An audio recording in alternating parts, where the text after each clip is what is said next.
अस्सलाम वालेकुम, this is Moeed Pirzada in Washington. 23 जनवरी 2024 के इख्तिताम के ऊपर पाकिस्तान में जो so called mother of all selections होनी है, जैसे इमरान खान ने कहा है 8 फरवरी की मदर ऑफ ऑल सिलेक्शंस, अब उसे महज़ 15 दिन रह चुके हैं।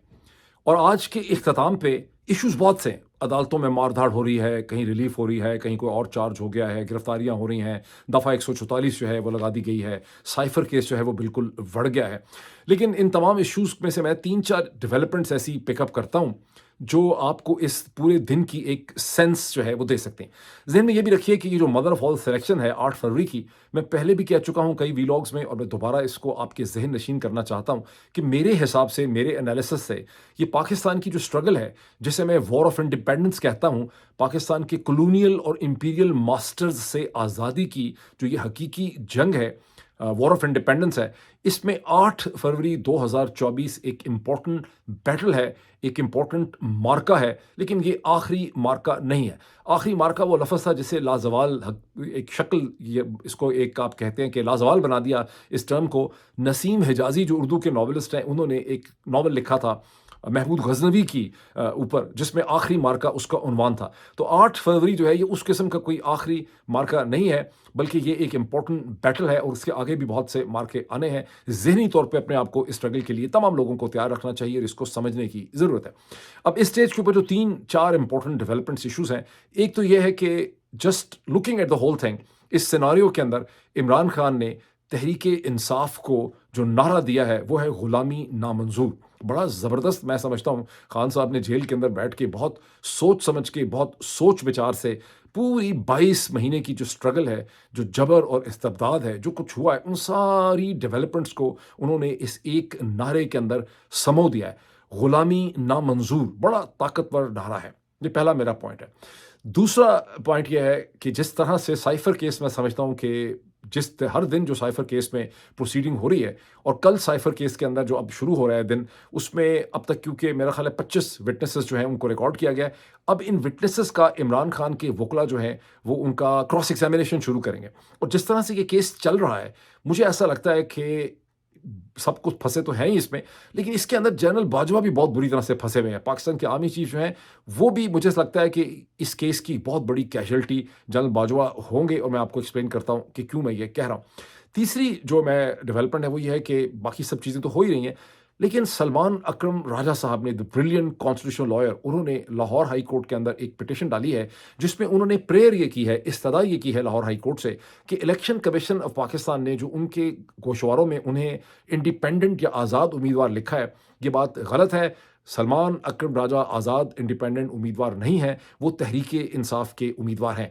इसकी क्या इम्पोर्टेंस है? देखने में बज़ाहिर आप इसको देखते हैं तो ऐसा लगता है कि ये कोई महज़ एक आइडियलिस्ट पोज़ीशन है, ये कोई सेंटिमेंटल पोज़ीशन उन्होंने इमोशनल ले ली है, लेकिन ये हरगिज़ नहीं है। इसकी बेतहाशा कानूनी हैसियत है, अहमियत है इस इलेक्शन के, सो कॉल्ड इलेक्शन के हवाले से। अब मैं इन सब चीज़ों की डॉट कनेक्टिंग करता हूँ एक-एक करके। पॉइंट नंबर 1 जो मेरे सामने है, वो ये है कि पहला पॉइंट ये, देखिए मैंने पिछले व्लॉग में भी और उससे पिछले व्लॉग में भी मैंने ये कहा था और मैं अकेला ही नहीं हूँ और भी बहुत से लोग ये कह रहे हैं कि ये जो सिस्टम है चौधरी निज़ामुद्दीन साहब का, जिसने जुल्म और इस्तिबदाद और जबर की इंतहा कर दी है, जिसने कोई कसर छोड़ी नहीं है। ये पाकिस्तान की तारीख में कभी इतना तारीख मोमेंट नहीं आया। ये जो गुज़िश्ता 22 माह है और ख़ास करके मई 9 के बाद से जो इस मुल्क में किया गया, मतलब इंतहा कर दी है जबर की। कभी पाकिस्तान की तारीख में ऐसा नहीं हुआ। फिर जिस तरह से इन्होंने ये इलेक्शन का ड्रामा कर रहे हैं, जिस तरह से इन्होंने इवन बल्ला छीन लिया, ये सब कुछ करने के बावजूद इमरान खान पे 200 केसेस बनाने के बाद, इमरान खान को 171 दिन आज हो चुके हैं जेल में, वो करने के बाद, उनकी कन्विक्शन करने के बाद, उनको नाअहल करने के बाद, इमरान खान पे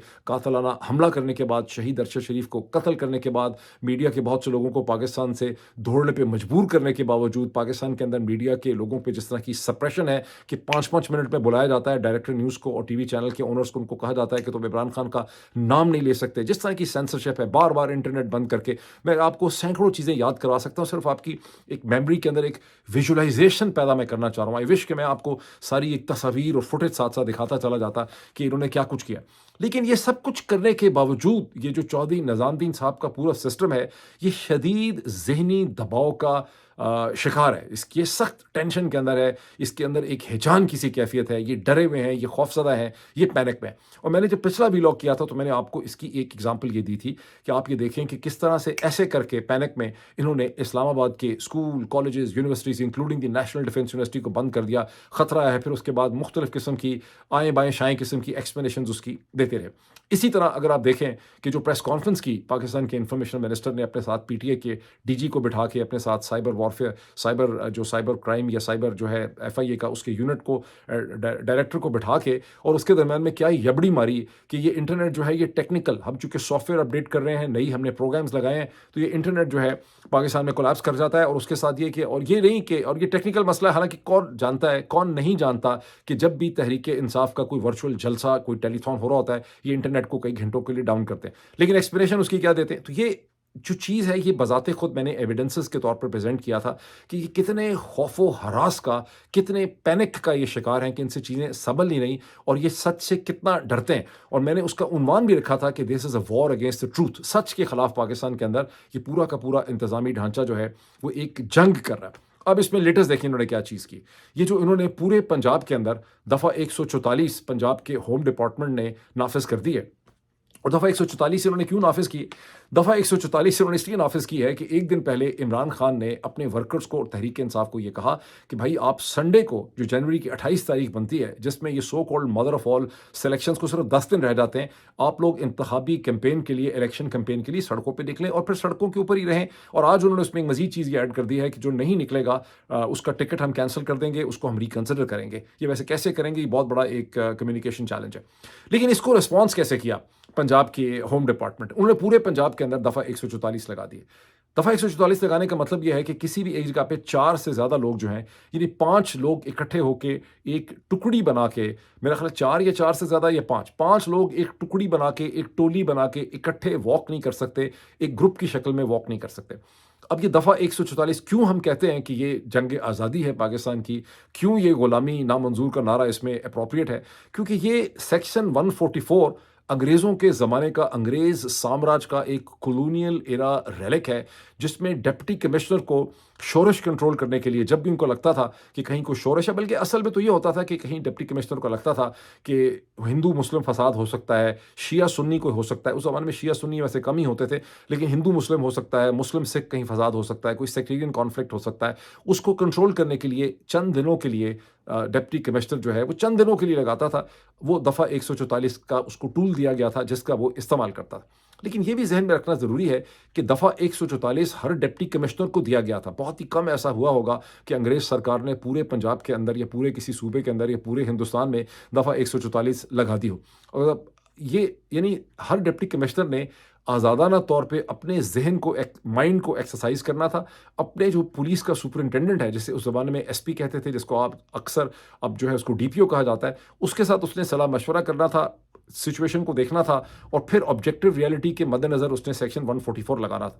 जिस तरह से ये सेक्शन 144 पिछले 22 महीने में लगाया गया पाकिस्तान में, ये पिछले कई सालों से लगाया गया है, ये तो बज़ाते खुद अंग्रेज़ के बनाए हुए कॉलोनियल एरा कानून का भी इन्होंने धिज्जियाँ जो हैं उसकी उड़ा दी हैं, उसकी तमाम सेंस इन्होंने ख़त्म करके रख दी है। लेकिन यहाँ इन्होंने एक्सप्लेनेशन ये दी है कि खतरा हो गया है दहशतगर्दी का, चूंकि इलेक्शन की तरफ हम जा रहे हैं, तो इलेक्शन में कहीं ऐसा ना हो कि लोगों के ऊपर हमला हो और लोगों को महफूज बनाने के लिए। साथ ही ये भी चीज़ उसकी जोड़ दी है पंजाब के वजारत दाखिला ने, होम डिपार्टमेंट ने, कि अगर इलेक्शन कमीशन के जो रूल्स और रेगुलेशन और इंस्ट्रक्शंस हैं उनकी वायोलेशन भी सेक्शन 144 में अलाउड नहीं है। अब क्लियरली आपको नज़र आ रहा है कि इमरान खान ने जो कॉल दी है उससे ये पैनिक में चले गए हैं, ये खौफसदा हो गए हैं, ये डरे हुए हैं कि संडे को अगर तहरीक इंसाफ के वर्कर्स जो हैं सड़कों पे आने लग जाएंगे तो उनकी एक विजिबिलिटी होगी, वो नज़र आएगा कि कितनी बड़ी पार्टी है, वो पॉपुलर है। उसका रास्ता रोकने के लिए इन्होंने दफ़ा 144 लगाया। इसको समझना ज़रूरी है। अब इसमें दूसरी चीज़ भी समझनी बहुत ज़रूरी है। देखिए, मीडिया की एक सर्टन सेंसेशनलिज्म होती है। वो सेंसेशनलिज्म ब्लॉगोस्फीयर में, वीलॉग्स के अंदर भी आपको नज़र आती है, वो ट्विटर के ऊपर भी आपको नज़र आती है। और लोगों ने इसको ऐसे प्रेजेंट किया है मीडिया ने, जैसे कि इमरान खान ने जब संडे की कॉल दी है, संडे की कॉल दे दी है इमरान खान साहब ने, जैसे कि इमरान खान ने कोई बड़ी अजीबो गरीब बड़ी अनहोनी किस्म की, बड़ी कोई रेवोल्यूशनरी किस्म की, इनकलाबी किस्म की बात करती है। May be under such circumstances जिस किस्म के पाकिस्तान में है ये थोड़ा सा इनकलाबी लग रहा हो, लेकिन असल में ये बिल्कुल भी इनकलाबी नहीं है। The so called election stroke mother of all selection जो है वो होना है 8 फरवरी को। इमरान खान ने जो संडे की कॉल दी है तो ऑलरेडी 28 जनवरी हो जाती है। यानी इस सो कॉल्ड इलेक्शन से सिर्फ 10 दिन पहले इमरान खान अपने पार्टी के वर्कर्स को कह रहे हैं कि आप बाहर निकलें और जोक से और यानी बहुत ही यानी एक पैशन के जरिए अपनी इलेक्शन कैंपेन जो है उसको आप रन करें, आप नजर आए लोगों को अलॉन्ग विद ये party flags and all that. तो क्या किसी इलेक्शन, कोई दुनिया का कोई मुल्क, कोई निज़ाम, कोई ढांचा ऐसा है जहां इलेक्शन से पहले आप सियासी जमात को, एक सियासी जमात को अपनी इलेक्शन कैंपेन ही रन ना करने दें?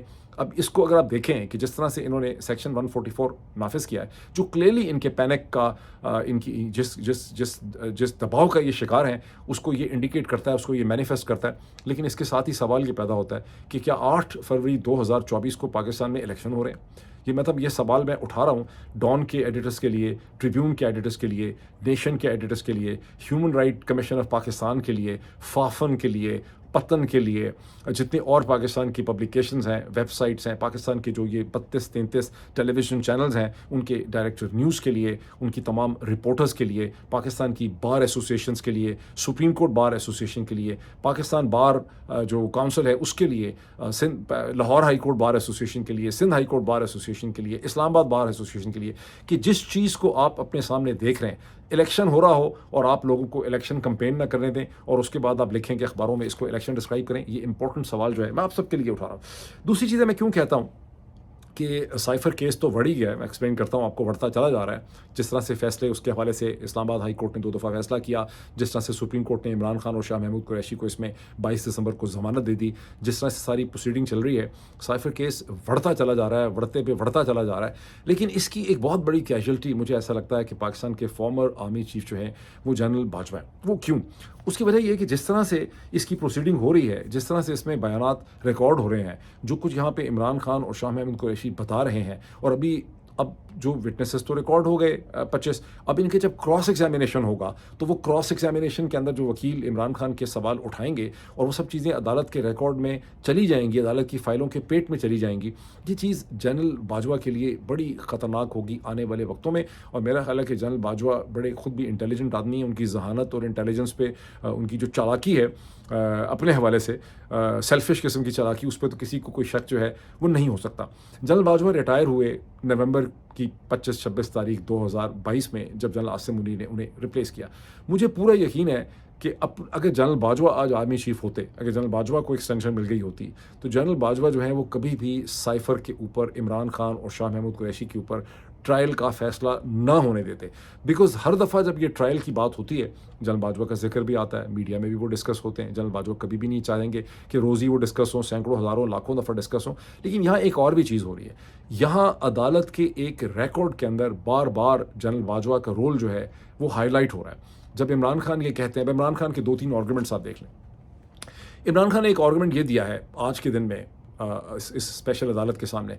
उन्होंने कहा कि जो साइफ़र आया था असद मजीद की तरफ से 7 तारीख को, वो मुझे 1-2 दिन तक नहीं मिला, वो साइफ़र गुम हो गया था और एम्बेसडर असद मजीद को अलर्ट करना पड़ा शाह महमूद कुरैशी को। ये पहले भी वो बात कर चुके हैं, ये बात मीडिया के सामने भी आ चुकी है, अब ये अदालत की फ़ाइलों के पेट के अंदर उसके रिकॉर्ड में भी जारी है कि वो साइफ़र गुम हो गया था। शाह महमूद कुरैशी को असद मजीद ने बताया और फिर उनको पता चला। अब इमरान खान ने उसके ऊपर अपनी कम अज़ कम स्टेटमेंट ये रिकॉर्ड करवा दी है कि ये साइफ़र बुनियादी तौर पर एक मैसेज था, ये एक अलर्ट था, ये जनरल बाजवा के लिए ये मैसेज आया था, नहीं, जनरल बाजवा के लिए एक सिग्नल आया था साइफ़र की शक्ल में डोनाल्ड लू की तरफ से। ये अब इमरान खान की स्टेटमेंट जो है वहाँ पे रिकॉर्ड हो जाती है। अब जनरल बाजवा अच्छी तरह से जानते हैं कि ज़माने के हालात में बड़ा तग़य्युर और तबद्दुल है, हालात बदल जाते हैं। कैसे जनरल मुशर्रफ जो कभी बहुत ताकतवर थे, बाद में जब वो पावर में नहीं रहे तो जनरल बाजवा का कोई भी हमायती नहीं रहा था, आर्मी भी उनको प्रोटेक्ट नहीं करना चाहती थी। आर्मी चीफ जो थे जनरल कियानी बिल्कुल भी उनसे सिंपैथेटिक नहीं थे, हालांकि जनरल कियानी का सारा कैरियर जो है वो जनरल मुशर्रफ ने बनाया था। तो जनरल मुशर्रफ के जो आखिरी दिन थे वो कितने तकलीफ़ में, परेशानी में और मुश्किल में थे, जनरल बाजवा इससे अच्छी तरह से वाकिफ़ हैं और वो देख रहे हैं कि जनरल उनके गिर्द भी इसी किस्म का तारीख़ का एक हल्का जो है वो हो रहा है। अच्छा, अब इमरान खान की मैं क्यों कहता हूँ केस बिल्कुल बढ़ गया। आप आर्गूमेंट देखें, जब इमरान खान साइफ़र के केस में अदालत को ये बताते हैं कि भाई इस केस के अंदर नेशनल सिक्योरिटी जो कमेटी स्ट्रोक काउंसिल है उसने इसमें कहा कि ये एक इंटरवेंशन है। अगर ये नहीं थी कोई सीरियस चीज़ तो उन्होंने कैसे कहा कि ये इंटरवेंशन है, और इंटरवेंशन के बाद यहाँ पे रिकमेंड किया गया कि आप अमेरिका को डिमार्शे करें। फिर वो डिमार्शे हुआ। क्या आप अमेरिका को बगैर किसी वजह के, अमेरिका जैसे मुल्क को क्या कोई मुल्क डिमार्शे कर सकता है? क्या पिछले उनकी पौने 4 बरस की हुकूमत में किसी भी हुकूमत को दुनिया में डिमार्शे इस तरह का इशू किया गया होगा? शायद हिंदुस्तान को किया गया होगा, लेकिन अमेरिका को कम से कम, या फ्रांस को, या बरतानिया को, या रूस को, या चीन को कभी इस तरह से डिमार्शे जो है वो इशू नहीं किया गया होगा। तो ये सारी चीज़ें जो हैं ये रिकॉर्ड में आ रही हैं। अच्छा, अब इसमें एक चीज़ देखें कि अच्छा, असद मजीद साहब ने, अलबत्ता असद मजीद साहब की भी जो गवाही है उनकी विटनेस रिकॉर्ड हुई इसी दिन में, और असद मजीद साहब ने वहाँ पर अदालत को ये बताया कि बाकी सब कुछ तो उन्होंने वही बताया जो है, क्योंकि वो पेश हो चुके हैं 2 दफ़ा नेशनल सिक्योरिटी काउंसिल और कमेटी के सामने। अच्छा, मैं आपको ये भी एक पॉइंट बताऊँ असद मजीद साहब की तरफ चलने से पहले, कि एक दफ़ा नहीं, आपको याद करवाऊँगा कि national security council stroke committee जो है, इसकी मीटिंग 2 दफ़ा हुई। पहले तो इमरान खान साहब ने इसकी एक मीटिंग की समवेयर इन अप्रैल के पहले हफ्ते में, या मेरा ख्याल है मार्च में उन्होंने इसकी मीटिंग की थी 2022 में। लेकिन इसकी एक दूसरी मीटिंग शहबाज शरीफ साहब ने भी की। शहबाज शरीफ साहब प्राइम मिनिस्टर बन गए थे 10 अप्रैल को। शहबाज शरीफ साहब ने 21-22 अप्रैल को एनएससी की दूसरी मीटिंग की।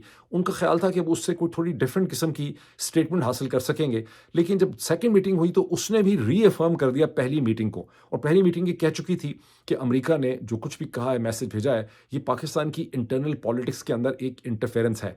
तो पहली दफ़ा भी इसी नतीजे पे पहुंचे, दूसरी दफ़ा भी इसी नतीजे पे पहुंचे।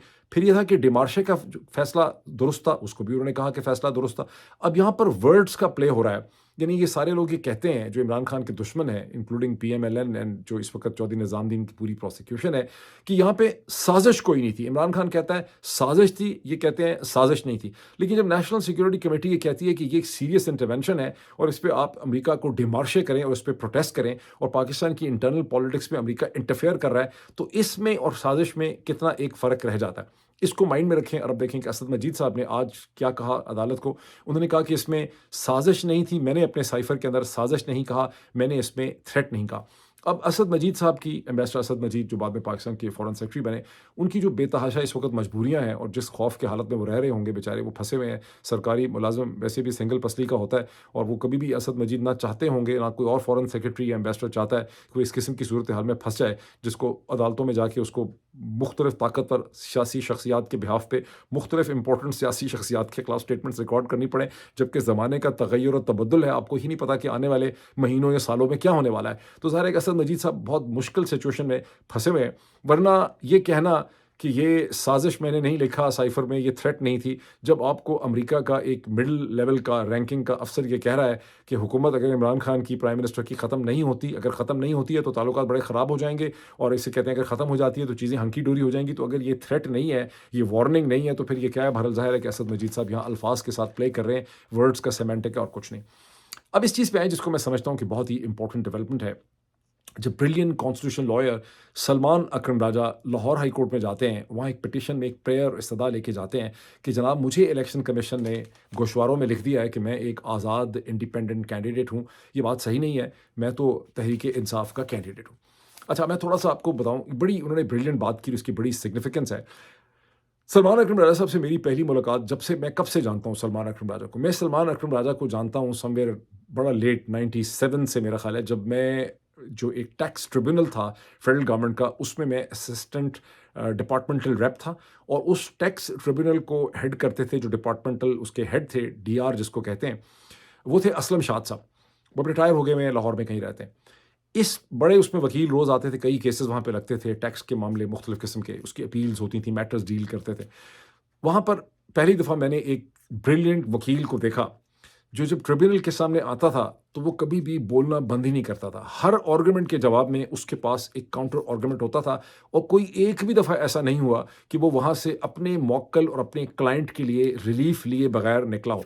जब पीटीआई की अभी एक टेलीकास्ट हुई थी, इंटरनेशनल एक वर्चुअल हुई थी स्ट्रीम यार्ड के ऊपर, जिसको मैंने मॉडरेट किया था, उसमें सलमान अकरम राजा ने पार्टिसिपेट किया, और वहाँ मैंने उन्हें याद दिलाया था, बाकी सब पार्टिसिपेंट को, कि this is how I first came across Salman Akram Raja, जो नए नए अभी अपनी तालीम मुकम्मल करके कानून की कैम्ब्रिज से आए थे, and this is how we first interacted, and since then 97 से we have remain in touch with each other, and I have always been very conscious of his intellectual skills and capabilities, उनकी जो legal capability है।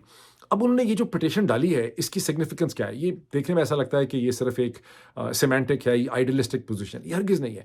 इसकी कानूनी अहमियत ये है कि इलेक्शन कमीशन ने अपनी ग़ालिबन 215 का जो उनका सेक्शन या आर्टिकल है, उसके तहत उन्होंने तहरीक-ए-इंसाफ से बल्ला तो उनको डिनाई कर दिया कि आपका इंट्रा पार्टी इलेक्शन जो है, वो ठीक नहीं हुआ, हम आपके इंट्रा पार्टी इलेक्शन को नहीं मानते। लेकिन उसका प्रैक्टिकल इफ़ेक्ट ये है कि इलेक्शन कमीशन ने तहरीक-ए-इंसाफ को एक सियासी जमात, इकाई और एंटिटी की हैसियत से बैन कर दिया है। लेकिन इलेक्शन कमीशन के पास कोई ताकत और पावर है ही नहीं कि वो तहरीक-ए-इंसाफ की किसी भी सियासी जमात को इलेक्शन में उसको बैन कर दे। बैन करना is a totally different thing. बल्ला छीनना is a different thing, ban करना is a different thing. Ban सिर्फ़ कर सकती है सुप्रीम कोर्ट ऑफ पाकिस्तान, जब फेडरल गवर्नमेंट ऑफ पाकिस्तान जो है, वो एक पूरी इन्वेस्टिगेशन और इंक्वायरी करके एक रिपोर्ट और रेफरेंस भेजती है सुप्रीम कोर्ट ऑफ पाकिस्तान को, और सुप्रीम कोर्ट ऑफ पाकिस्तान को कहती है कि ये पार्टी एंटी स्टेट एक्टिविटीज़ के अंदर इन्वॉल्व रही है, इसने एंटी स्टेट एक्टिविटीज़ की हैं, इसीलिए एक ज़माने में इनको फॉरेन फंडिंग केस जो था, इनका बहुत हरदिल अज़ीज़ था। ये सोचते थे कि हम फॉरेन फंडिंग केस की बेसिस पे, पीएमएलएन की साजिश थी बेसिकली तौर पे, जो कई साल चलती रही, कि जिसमें अकबर एस बाबर साहब को वो इस्तेमाल कर रहे थे। और गेम इनकी ये थी कि हम फॉरेन फंडिंग केस में एक फेडरल गवर्नमेंट का डिक्लेरेशन करेंगे, और डिक्लेरेशन ये होगा कि ये जमात जो है, ये एंटी स्टेट एक्टिविटीज़ में मुलवस रही है, इसने मुल्क और रियासत को नुकसान पहुंचाया है, इसलिए इसको अब बैन करें। तो ऐसा बैन जो है वो फेडरल गवर्नमेंट की रिकमेंडेशन के ऊपर सिर्फ और सिर्फ सुप्रीम कोर्ट ऑफ पाकिस्तान कर सकती है। सलमान अकरम राजा ने ये पॉइंट उठाया है कि तहरीक इंसाफ से आपने बल्ला ले लिया, लेकिन आप तहरीक इंसाफ को बैन तो नहीं कर सकते। तो मैं तो अभी भी तहरीक इंसाफ का कैंडिडेट हूँ, और अगर लाहौर हाई कोर्ट से वो ये अपने लिए रिलीफ हासिल कर लेते हैं, तो इसकी इम्प्लीकेशन होगी 8 फरवरी के बाद। इसका मतलब है जितने भी लोग यहाँ पे खड़े हैं तहरीक इंसाफ के कहने के ऊपर तहरीक इंसाफ का वो नाम इस्तेमाल कर रहे हैं, वो दर हकीकत ऑफिशियली तौर पे, लीगली तौर पे तहरीक इंसाफ ही के कैंडिडेट हैं। ये इसकी सिग्निफिकेंस है। अब हैविंग सेड दिस, जहन में ही रखिए कि 8, 9 या 10 जनवरी को काकड़ साहब की जो इंटरिम केयरटेकर फेडरल गवर्नमेंट है, इसने एक कमेटी बिठाई। अगले भी ज़ाहिर है, मतलब अपने आप को जो लोग इदारा कहते हैं, वो ज़ाहिर आगे का सोच रहे होते हैं, बिकॉज़ उनके पास सोचने के लिए बहुत लोग हैं, तो बैठ के फैसले करते हैं, आगे का सोच रहे होते हैं, मसल से आगे क्या करना है, आगे क्या करना है। तो इन्होंने एक कमेटी बिठाई काकड़ साहब ने, जिसमें पाकिस्तान के मिनिस्टर ऑफ इंटीरियर भी हैं, मिनिस्टर ऑफ डिफेंस भी हैं, लॉ के मिनिस्टर हैं, ह्यूमन राइट के मिनिस्टर हैं, मिनिस्टर ऑफ इंफॉर्मेशन सोलंकी साहब भी उसका हिस्सा हैं।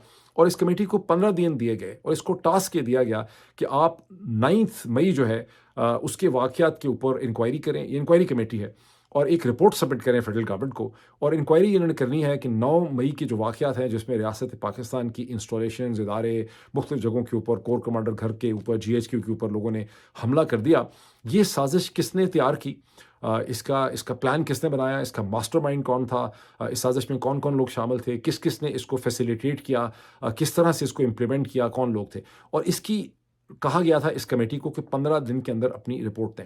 जब ये कमेटी बनी थी, तो भी मैंने वीलॉग में कहा था, उसके बाद भी मैंने वीलॉग में कहा था कि इस कमेटी को मत भूलें। इस वक्त सारे वीलॉगर्स, सारे ब्लॉगर्स, सारा मीडिया जो है, वो इस कमेटी को भूल के बैठा हुआ है। लेकिन अगर 10 तारीख को ये कमेटी बनी थी, तो 15 दिन इसके मुकम्मल हो जाएंगे। मेरा ख्याल है ये 10 से भी पहले बनी थी, ये कहीं 7-8 को बनी थी, तो मेरा ख्याल है कि 20-22 को इसके दिन पूरे हो जाते हैं। अब 23 हो गई। आप एक्सपेक्ट करें कि अगले 36 या 48 घंटों के अंदर ये जो चिड़िया कमेटी है, जो सो कॉल्ड इंक्वायरी कमेटी, इस इंक्वायरी वगैरह कुछ नहीं करनी है, इसकी बनी बनाई एक रिपोर्ट आएगी पिंडी से, वो ये पब्लिश करके हुकूमत को दे देंगे, फेडरल गवर्नमेंट को।